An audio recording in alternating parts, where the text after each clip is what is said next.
Welcome back. We're in the middle of big tech earnings for the second quarter, and they have been moving markets. Palantir is a decision-making software company.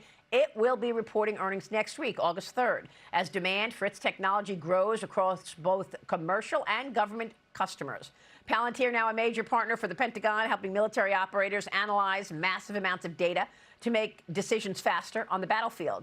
The U.S. turning to AI to enhance intelligence and stay ahead of adversaries, importantly, like China. Joining me now is the Chief Technology Officer at Palantir, Shyam Sankar, back with us. Shyam, great to have you. Welcome back. Thank you, Maria. Great to be back with you. And I want to go 30,000 feet and talk about this race between the U.S. and China first. Let's talk first about that. This AI race is often described as a race to build the best model. But we've been talking about China's model recently. Scott Besson told me he sees watermarks on the Chinese models that could suggest theft. Tell us about the AI race between the U.S. and China and how you see the backdrop. Well, absolutely. I think there's no question since the beginning of the Chinese models that they have benefited through theft, largely what they call distillation attacks. And those distillation attacks have gotten more and more effective over time, more and more automated. But I think that we have, collectively, we've put too much emphasis on the model itself. The race that we're really in is a race to realize economic value from these models. The diffusion of AI into our economy, to underwrite American prosperity, to underwrite reindustrialization, as I like to say, to give the American worker superpowers. Yeah, that's right. And that is why these are all national security issues. So I want to get your take on how you see Palantir's role in this new era of the battlefield. We just spoke with Jim Taiclet, the CEO of Lockheed Martin, and he talked about everything from missiles and component mass production to what they're doing in space. All, again, national security issues. Here's what he just told me, CEO of Lockheed Martin. Watch this.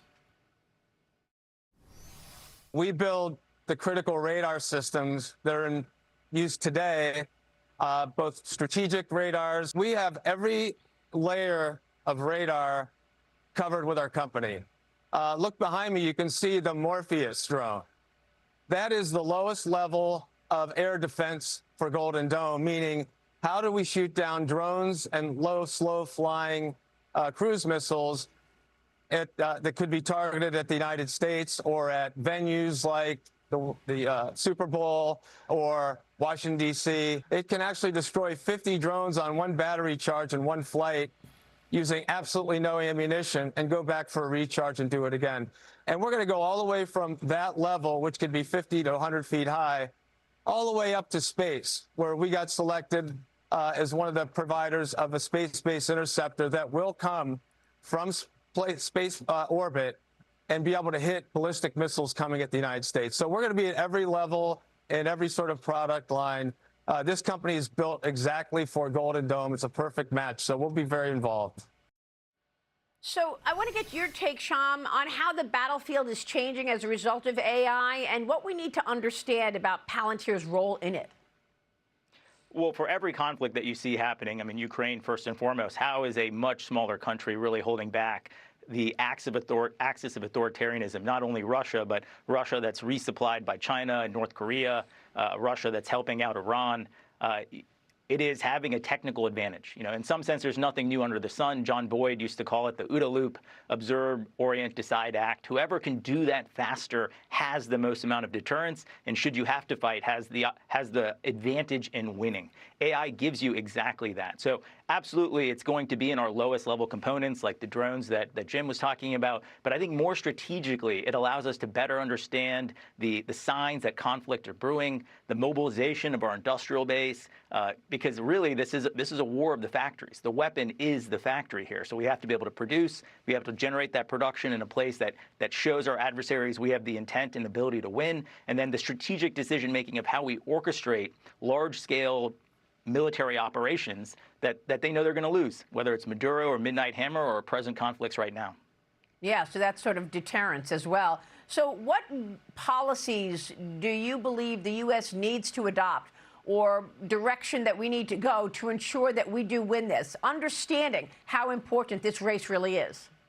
Well, I think the voice that's missing is too much of the AI discourse has been dominated by Silicon Valley, by Wall Street, by Washington. The voice that's really missing is the voice of the builder. The implications of AI are not going to be determined by the people who are inventing the technology. It's going to be determined by the people who are wielding the technology. It's the lieutenant colonel at CENTCOM who builds the AI agent that's driving targeting. But the equivalent is true in the commercial world. It's the insurance underwriter. It's the submarine parts manufacturer who's a blue-collar worker who's actually building AI applications to automate their processes that actually allow them to add more jobs. So the most important policy decision we need is to give a seat at the table to the American worker and to focus on the diffusion of this technology for economic advantage in our country.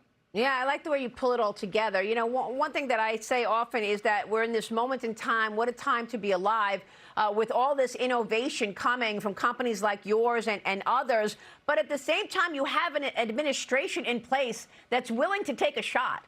You have a president in place who understands the stakes and is willing to invest and encourage corporate America to invest in that shot and in the innovation promise that he's expecting. Absolutely. I couldn't have said it better. I mean, the amount of change that's happened in the last 2 years, it really is unprecedented from government to commercial. The conditions are set. I think really the most important thing is to make sure that we marshal our national will and that we really don't turn our back on the AI revolution. You know, AI is not about data center jobs. That's totally missing the point. It's about the small business submarine parts manufacturer that now can afford to add a third shift because they are able to remove deadweight loss and cost from their system. It's about unleashing a supply-constrained economy to go harness that demand. So have you seen the return that we're expecting? I mean, Wall Street investors obviously want signs that these AI investments are translating into real-world business value and they're getting a return on investment. What are you expecting in that regard? We're seeing the companies that we work with are getting a return. And my kind of clarion call to the entire industry is that we all need to be focused on turning these tokens into economic value. That's where we have the sharpest opinion, that our entire business is based on doing that, whether it's preventing deaths from sepsis in the hospital, working on the factory floor to increase production, improve yields, reduce downtime, whether it's working with insurance companies to actually address risks and attack more of the market. Helping technology companies. A lot of the promise of AI is going after the work you couldn't even do today. It's not about the low vision, cost optimization of doing what you already do cheaper. It's doing all the things you knew you wanted to do, but you never had the time or the resource or the speed to go harness those opportunities. That's how we're going to win in the global marketplace. It is all coming at us fast, Shyam, and I want to get your take on the next frontier of AI, moving beyond just intelligence and now systems that can reason and take action. I'm talking about physical AI, and I spoke with NVIDIA's physical AI simulation vice president, Rev Lebardidian, and here's what he said about bringing intelligence into the physical world. Watch. Physical AI is about building intelligence, building artificial intelligence that can understand the physical world, that can make decisions and plans about the physical world, and can act upon the physical world.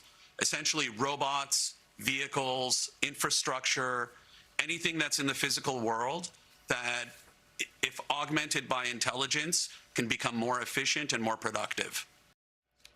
And obviously, Shyam, Palantir is not trying to build the next chatbot, right? I mean, you are building the organizations and the critical systems for organizations that build the AI, whether it's intelligence or the physical AI. What can you tell us? I know you hosted the American Builder Summit, focusing on how American workers are defining the future of AI. Tell us how you see this transition into the next frontier. Yeah, I think I'm very excited about physical AI. I think the next frontier is going to be defined by sovereign AI. That really, what makes a firm special, a company special? It's the tribal knowledge they've accumulated. It's their experience. It's their secrets, so to speak. The things they know to be true, their unique approaches. And you really can't have that tribal knowledge migrate into a model that exists for everyone in the world. You need to be able to own those weights. You need to be able to control those weights. So I think the present moment isn't about frontier models versus open models. It's actually about using open models to then post-train your unique knowledge, your tribal knowledge into it as a firm, that you as the firm own the compounding asset. The more you're learning, it's coming into something that you own, that you control, that your workers are able to wield to drive economic advantage. And that will have implications for physical AI, but I think it also has implications for empowering the American worker. Yeah. What do you believe is still misunderstood about this moment in time today, Shyam? I think we're too focused on we talk about things like AI will do this, AI will do that. That is a complete incorrect frame. We will use AI to do this or that. That we have a huge amount of human agency here. We should not unilaterally cede that through a lack of imagination. And that really the normative value of AI is to give our workers superpowers. And we need to conceive of how we're going to use that to diffuse into our economy, as opposed to just trying to build more and more powerful models. And I'll put it this way. The intelligence that we have today is already more valuable than we're harnessing. So we don't need the next more powerful model. What we need to do is make sure that the models we have work. Yep. Shyam, it's a great analysis. I think the worry about agents and whether or not they behave unpredictably also comes into the conversation. And how do you respond to that? We saw what happened at OpenAI. We saw the Anthropic study where agents went rogue. Well, it speaks to why you really need a strong orchestration and governance layer where you're not letting the agents just run wild. And it speaks to the core investments that we've built over the last 20 years. Shyam, great to have you this morning. Thanks so much. Thank you, Maria. Shyam Sankar from Palantir. We'll be right back.